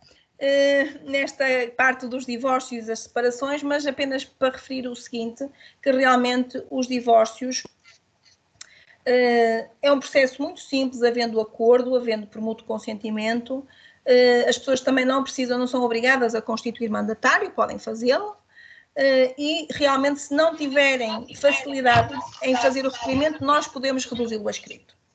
Pronto, e terminei. Não sei se foi útil, se foi rápida. Extremamente doutora Mónica, doutora Carla. Mas ninguém me fez perguntas. Tem uma pergunta aqui, eu tenho uma pergunta pessoal e uma pergunta do nosso presidente. Muito bem. Pelo avançar da hora, eu vou fazer. Eu tenho outras aqui, mas eu acho que essas duas seriam mais relevantes. Sim. Vamos lá. Um dos princípios que rege a atividade notarial registral aqui no Brasil é a fé pública.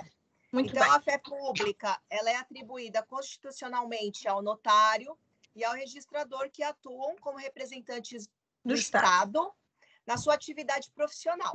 Okay? Muito bem. Então, atribuída por lei, a fé pública é uma forma de declarar que um ato ou documento está conforme os padrões legais, permitindo que as partes tenham segurança quanto à sua validade até prova em contrário. Precisamente, presunção da verdade. Eu te pergunto, em Portugal, a fé pública, ela é transmitida ao funcionário ou ela é personalíssima? Não, é transmitida. Qualquer conservador ou oficial de registros tem fé pública. Aliás, doutora Mónica, as nossas certidões, quando não são dirigidas ao estrangeiro, e mesmo os nossos assentos, por exemplo, de casamento, se eu celebrar um casamento, ou se o conservador celebrar um casamento, ele não tem que ser assinado. Porque a minha confirmação digital no próprio sistema informático dá fé pública àquele documento. E nem sequer tem que ser assinado pelas partes. E, portanto, é o próprio Estado que confere e o conservador tem competências próprias e os oficiais de registro também. Ou seja, há determinados atos que estão previstos na lei que podem ser assinados digitalmente pelo oficial de registros, porque ele tem competência própria ou delegada para isso. E, portanto, isso advém da própria certificação que nós temos no sistema informático do registro civil. Portanto, essa fé pública é-nos dada por esse acesso, por esse utilizador que nós usamos do Ministério da Justiça para confirmarmos os documentos que elaboramos. Então, ela é transmitida para o funcionário, para o seu funcionário? Sim, vamos lá ver, não há um despacho direto, como é que eu ia te explicar? Não há um despacho do Ministério da Ministra da Justiça ou do Presidente do Instituto, portanto, não há um despacho concreto. A competência advém-nos do facto de sermos oficiais públicos.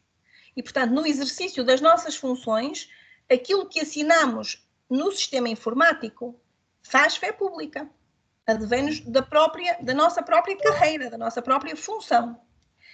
Há alguns atos que é diferente. Eu vou lhe dizer quais são. Por exemplo, nos processos de nacionalidade, a competência, por exemplo, para decidir processos de aquisição de nacionalidade, que são da competência dos registros centrais, aí essa competência é delegada do Ministro da Justiça. E tem que ser publicada em jornal oficial, certo? Mas para os atos de registros, seja predial, registro civil, automóvel, não tem que haver um despacho concreto. Isso, a fé pública advém-nos do exercício das nossas funções e da nossa carreira. Tá bem. Vamos marcar uma próxima palestra para falar sobre nacionalidade? Sim, sim, quando quiserem. Eu até lhe peço uma permissão, porque o conteúdo assim, foi riquíssimo, é excelente, e passou muito do que a doutora tinha proposto, se nós podemos disponibilizar isso, porque é um conteúdo riquíssimo, e a Adnotária ela costuma gravar os seus eventos para depois disponibilizar aos associados e deixar no YouTube também. Então, eu ia te pedir essa autorização. Certo. Tá bem. Uma pergunta aqui minha. Ficou bem claro, pela primeira vez que eu entendi bem a transcrição, a diferença da transcrição, do averbamento.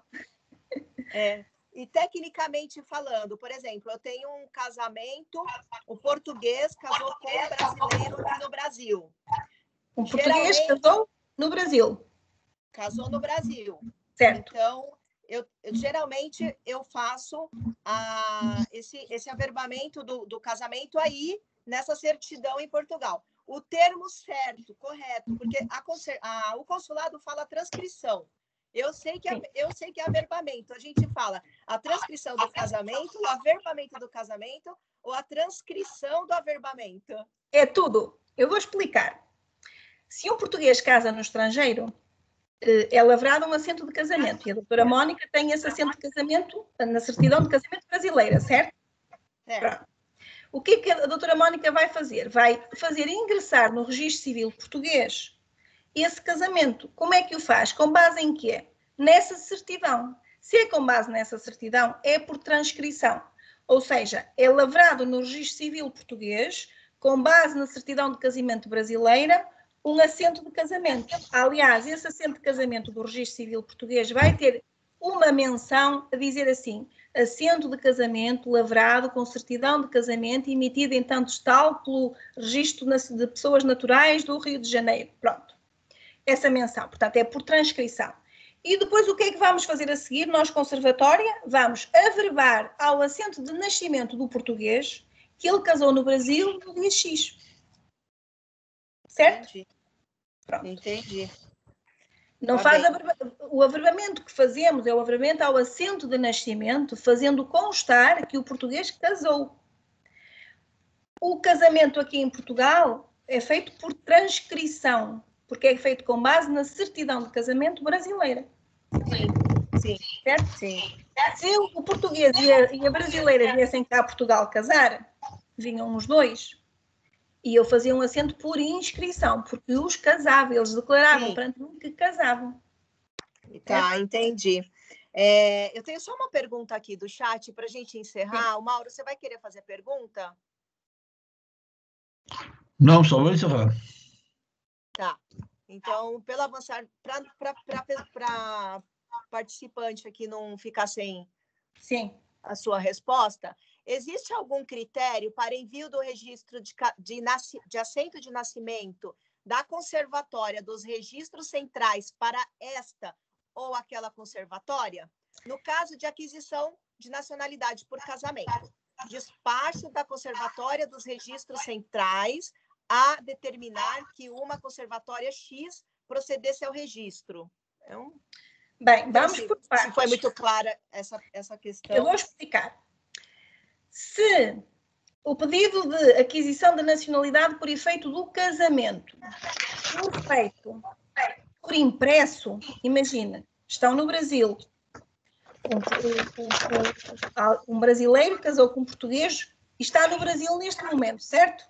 E quer mandar o seu pedido de aquisição da nacionalidade com base no casamento e preenche o impresso. Há um impresso que é disponibilizado no site do Instituto dos Registros e Notariado, preenche esse impresso, reconhece por autenticidade a assinatura e manda os documentos. Então, deve enviá-los pelo correio para a Conservatória dos Registros Centrais. Porque é a Conservatória dos Registros Centrais que tem competência para a decisão de processos de aquisição da nacionalidade com base no casamento. Certo? Pronto, fiz-me entender até aqui. Pronto. Se a pessoa está cá em Portugal, vive cá, está casada com um português aqui em Portugal há 4 anos e agora quer pedir a sua aquisição da nacionalidade, pode dirigir-se a qualquer conservatória, tá. Qualquer uma. Esta conservatória faz um auto em que a pessoa declara que casou com o nacional português, no dia tantos de tal, junta a certidão de nascimento, junta a certidão de casamento e faz outras declarações constantes, que não estou recordado todas, e esse auto é confirmado pelo funcionário, tem fé pública, é assinado também pela pessoa e é enviado pela própria conservatória para a Conservatória dos Registros Centrais. É o que se chama a intermediação. A conservatória é intermediária desse processo. Tá. Porque a decisão dos processos de aquisição da nacionalidade pelo casamento são de competência exclusiva da Conservatória dos Registros Centrais. Há outros processos, por exemplo, de atribuição ou de aquisição por residência, que competente é a Conservatória dos Registros Centrais e outras conservatórias maiores a quem foi delegada essa competência. Tá. Porto, Braga, Viana do Castelo, Porto, Braga, Coimbra, pronto, não me estou a lembrar de todas, pronto, mas há algumas dessas. E essas também têm competência e os processos também podem ser enviados para lá ou podem ser entrados em qualquer conservatório que, por sua vez, faz a intermediação. Foi claro? Bem. Sim. Vamos marcar, então, uma próxima sobre nacionalidade. Tem algumas outras questões aqui, mas acho que por hoje tô perfeito. Mauro, eu só vou ler o currículo da doutora Carla, que eu pequei aqui no começo da palestra, eu cheguei e acabei não falando. Carla Isabel Barbosa Araújo, conservadora dos registros civil, predial e comercial em várias conservatórias de registro civil e anexadas, assistente convidada do IPCA, Instituto Politécnico do Cávado, IAV, da Unidade Curricular de Práticas de Registros e Notariado, mestrado em solicitadora. Esse é o mini currículo, tá? Formadora, Ordem dos Solicitadores, OSAE, Direito da Nacionalidade Portuguesa, Atribuição e Aquisição de Nacionalidade Portuguesa. Mestranda em Ciências Jurídicos Forense, Faculdade de Direito da Universidade de Coimbra. Eu agradeço a sua presença, doutora. Tem alguma consideração a fazer, final? A única consideração que tenho é que tive muito gosto em partilhar isto convosco. Espero ter sido útil e espero não ter sido muito maçadora. E foi um gosto conhecê-los e tenho todo o gosto em colaborar convosco sempre que seja necessário. Tudo de bom para vocês. Muita saúde e uma boa noite para todos. Doutora. Muito obrigada. Deus, boa noite. Tchau. Oi, Mauro, vai Bem, falar? Eu queria agradecer a doutora Carla Barbosa, principalmente pela disposição com que ela enfrentou a matéria, né? E nos brindou aí, basicamente, com o curso completo de Direito Curso completo. do Registro Civil Português. Pois, se calhar foi um bocado chato. Eu adorei. Eu fiquei aqui prestando muita atenção. Achei que o registro civil português é bastante parecido com o nosso, né? Mas ele me pareceu mais simplificado. Eu acho que o nosso é um pouco mais complexo, mais burocrático, não é? Espero que um dia é um bom exemplo a gente chegue a essa condição. Digo eu que é sempre bom agilizar, não é? Nós temos que evoluir e, portanto, acho que é importante, não é? Esse exemplo de simplificação. Nós vamos fazer uma próxima palestra, Mauro, de nacionalidade. Teve uma alteração na lei de nacionalidade, ela já foi publicada. Não foi, doutora. Ainda não foi publicada, foi aprovada. Foi aprovada, desculpa.